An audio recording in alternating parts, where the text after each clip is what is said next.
Sabi na guys.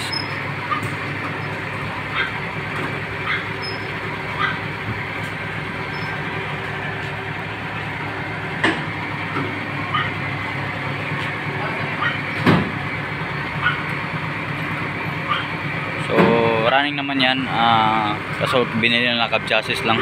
Ayun yung body, FB body siya.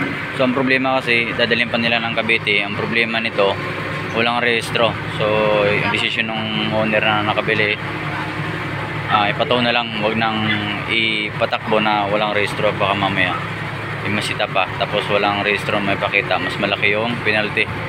So mas malaki gagastusin, no, kaysa ipapataw na lang. So ayan, pinakarga natin. Kaya lang late dumating itong towing kasi sobrang traffic daw. Alas 4 yung usapan ngayon, ano na,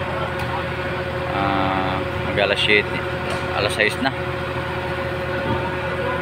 Ayan, okay.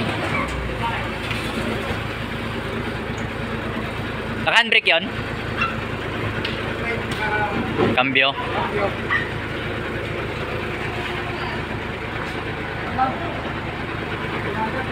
Ha?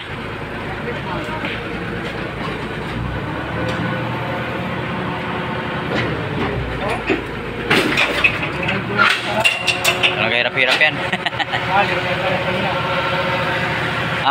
Doon ka na. Tatalian pa yan.